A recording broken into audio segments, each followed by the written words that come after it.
ጤና ይስጥልኝ እንዴት ዋልክ እንዴት ሰነበትክ ቀደም ሲል ያስተዋወቅኳቸው የተለያዩ ርዕሰ ጉዳዮች አሉ ያው በቀደም ተከተል እንድባቸዋለን ወደዛ ግን ከማለፌ በፊት ድምጻዊ ቴዎድሮስ ካሳሁን ሰሞኑን መነጋገሪያ ሆኗል ያወጣው አዲስ አልበም ቴዎሪካ የተሰኘው በብዙ ጉዳዮች እየታዩ ነው የብዙ ሰዎችን ስሜት ይዟል በመላው ዓለም በሚገኙ ኢትዮጵያውያን ኤርትራውያን ዘንድ መወያ አጀንዳ ሆኗል በአገዛዙ መንደርም የፈጠረው የተለያዩ ስሜቶች አሉ ከምንም በላይ ገዝፎ የወጣው ግን ድንጋጤ ነው ድንጋጤውና በተለያዩ መልኩ ስሜታቸውን ለመግለጽ የሚሉበት ርቀት ምን ያህል የቴዲ አፍሮ አልበም እንዳስደነገጣቸው የሚያሳይ ነው ከዚህም አንዱ የአብይ አህመድ በየቦታው እየሄደ የሚያደርገው ንግግር ነው እንደው በግል ሙዚቃ አፍቃሪ ይሁን አቱን አላቅም ነገር ግን የቴዲ አፍሮ አልበም መውጣቱን ተከትሎ የተሰማ ስሜት ምንድነው ከዛን ጀምር እሺ እኔ እንኳን ብዙም የሙዚቃ ሰው አይደለው ሆኖም ግን እኔ የቴዲ አፍሮና አሁን ያወጣውን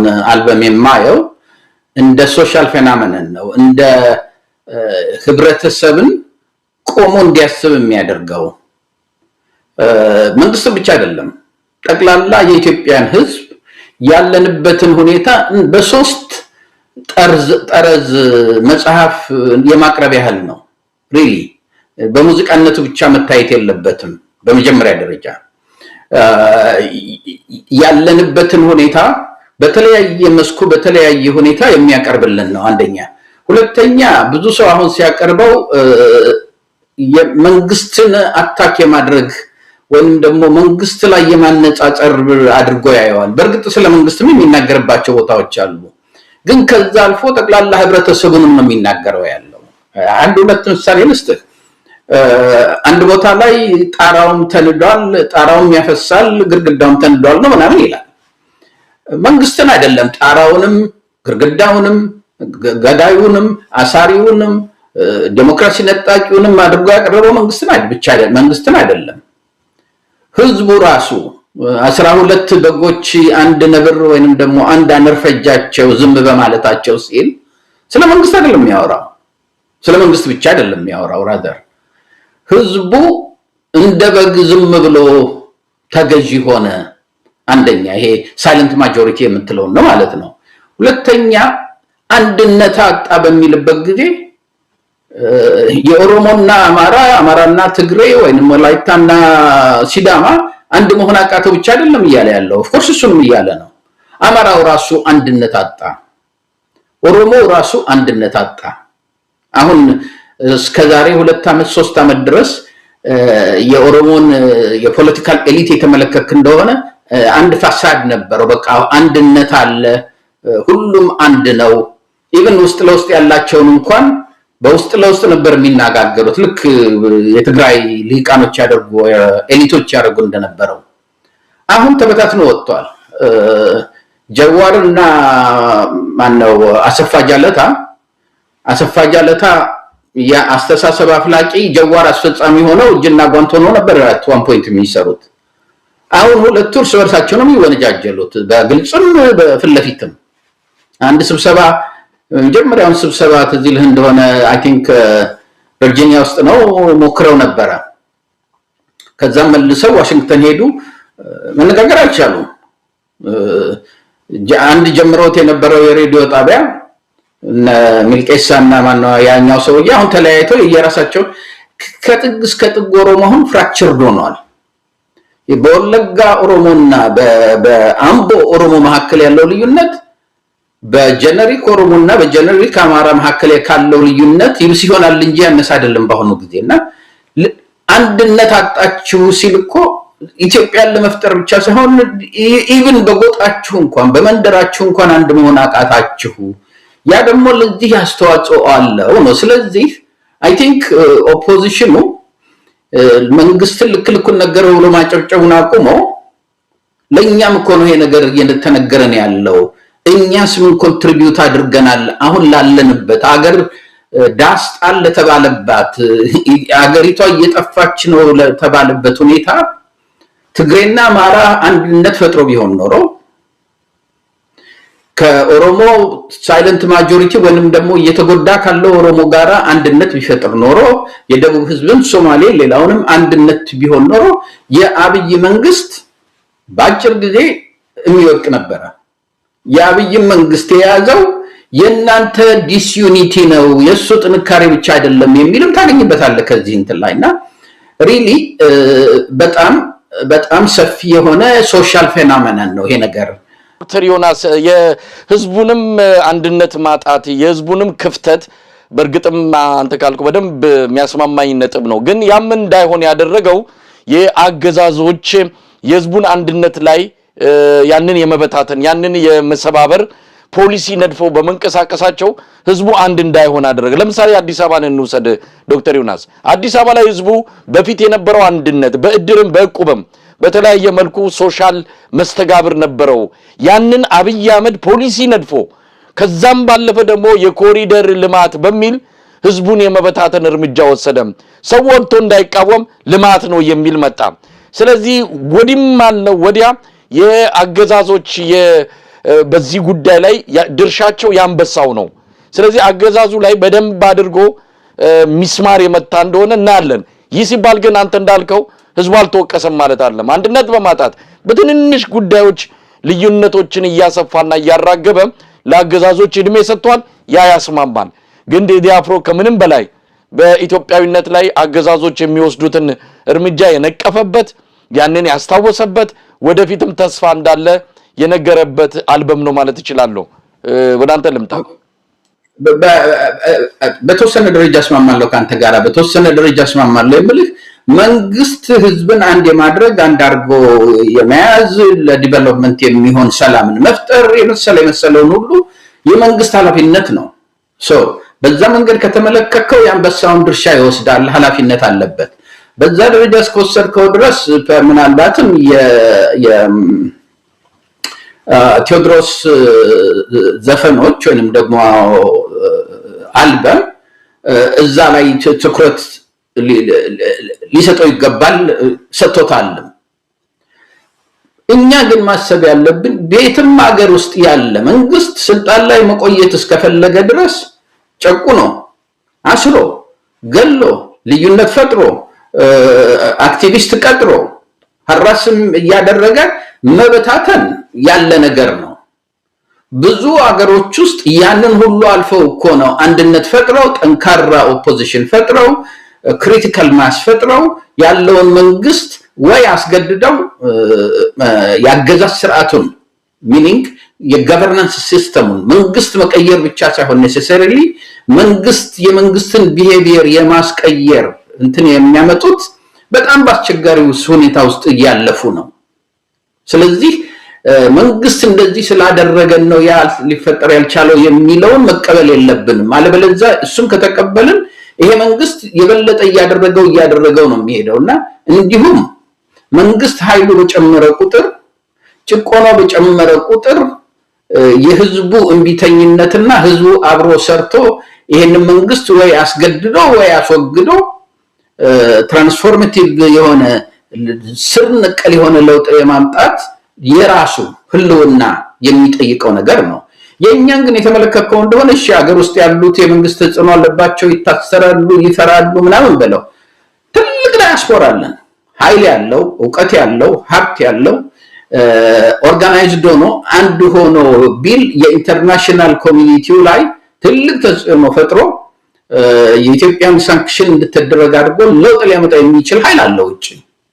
እንዴት በጎጥ ተሰፋቢ ነው ይሄን አማራ ውስጥ ሄድ በጎንደሬ በጎጃሜ በወለየ በሸዌ እያለ ነው የሚደራደረው። እንደገና ጎንደር ውስጥ ስትገባ ደግሞ ሰሜን ጎንደር እንደዚህ አይነት አንድነት መፍጠር ያልተቻለው ኢቭን within the አማራ ቀጥሎ ደግሞ ከአማራነቱ አልፎ ከሌሎቹ ጋር አንድ ሆኖ መፈጠር ያልቻለበት የኦፖዚሽኑም ችግር ነው።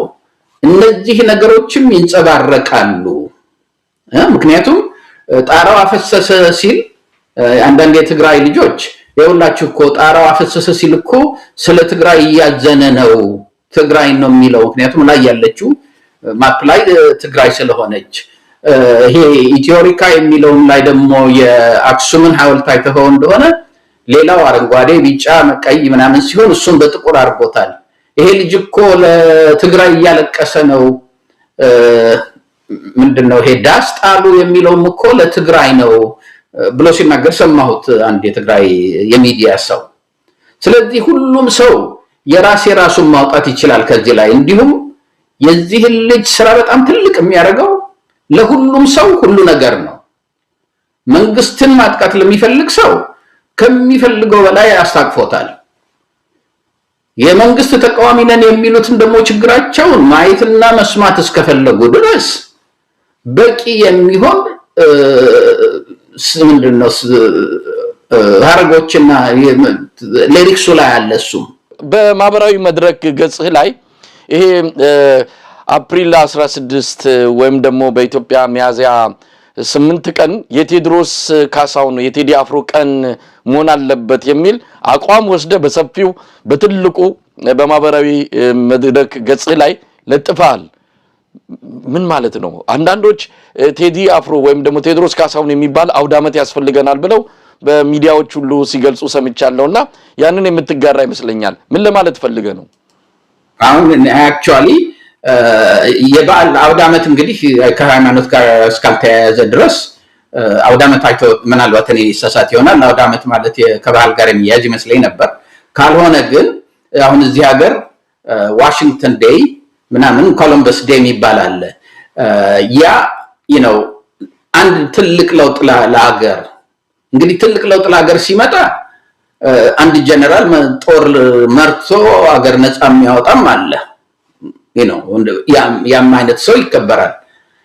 ሌላው ደግሞ በስነ ጽሁፍም ይሁን በተለያየ መስክ አገሪቷን በስነ ልቦና በሶሻል ሳይኮሎጂ ይሄን ያህል ያነቃነቀ በሁለት ቀን ውስጥ ወደ 50 ሚሊዮን ህዝብ አዳመጠው ወይንም ደግሞ ቪው አደረገው። እንግዲህ ከዛ ውስጥ ሪሊ ምናልባት 99% ኢትዮጵያዊ ዘረ ኢትዮጵያዊ የሆነ ነው ሊሆን የሚችለው። ሜቢ እንደው 1% የውጭ ካዳመጠው ብዙ ነው። ምናልባት ነገራችን ላይ ዶክተር ዮናስ አንድ ቤት ውስጥ በአንድ ቴሌቪዥን ይከፈታል። እዛ ቤት ውስጥ 8 ሰው 6 ሰው 4 ሰው ሊኖር ይችላል። አንዴ ከተከፈተ ያየው ሰው በዛማ ካባዛ ነው ከ100 ሚሊዮን ሊደርስ ይችላል ሂሳቡ ነው። yes እንግዲህ ይሄንን የምታየው ምንድነው የብልጽግና ቀንና ከሌሊት ለአንድ አመት ለሁለት አመት ሲያስመዘግብ ከርሞ ወይንም ለዚህ ምርጫ ሲያዘጋጅ ከርሞ 35 ሚሊዮን ሰው ነው የተፈረመ የተባለው አይደለም። እና ይሄ ልጅ አንድ የፖለቲካል ፓርቲ መስርቻለሁ ብሎ ነፃነት ቢኖር ተመዝገቡ ቢል ለአንድ አመት የሁለት አመት ብልጽግና ካደረገው ካዘጋጀው የበለጠ ሰው ሊያወጣ የሚችል ኃይል አለው። ያ ፓወር ደግሞ የሶሻል ሳይኮሎጂ የመቀየር የስነ ልቦናን የማነቃቃት የመቀየር መብት እነ አብይ መሳሪያ ይዞ ከተነሳባቸው ከነፋኖ ከነኦነግ የበለጠ የሚፈሩት ነገር ነው። በዛ ምክንያት ይሄ ልጅ ሪላቲቭሊ እንግዲህ ለኛ እድሜ በወጣት ልጅ ነው አቀራረቡ ረጋይ ማለቱ ያለ መፍራቱ በጣም የሚደነቅ ነው። ለኢትዮጵያም አንድ ትልቅ በረከት as a social phenomenon በረከት ያደረገ ሰው ነውና ያ ቀን በዚህ ቀን ይሄን ነገር ባወጣበት ጊዜ ምክንያቱም ሁላችንም እኔ በተለይ በኢኮኖሚው ላይ ፎከስ እያደረኩኝ ይሄ ኢኮኖሚ ሊሸከመው ከሚችለው በላይ ጫና እየተፈጠረበት ነው በዚህ መንግስት እና በጣም አደገኛ ሁኔታ ላይ ነው። ግን 100,000 200,000 አይደለም ሚሊዮን 2 ሚሊዮን 50 ሚሊዮን አይደለም 100,000 ምናምን የሚል ደርስ እንኳን ሰው ጋር የመድረስ እንትን የለውም። የሱ በጣም ባጭር ጊዜ ለ50 ሚሊዮን በሚያነቃንቅበት ጊዜ ሪሊ ኢትዮጵያ ኢንተሌክቹዋል የምትለው ዳያስፖራ ውስጥ ያለው በ10,000 በ100,000 ከምትቆጥረው በላይ አንድ ሰው ያን ያህል የአንድን ሀገር ስር ሲያነቃንቅ ቆሞ እንዲያስብ ሲያደርግ አዲስ ፐርስፔክቲቭ ሲያገኝ ያ ሰው ምናልባትም ለለውጥ መነሻ ጥንስስ ነው። ይሄ ለውጥ መነሻ ደግሞ መንግስት ገልብጦ ማለት አይደለም።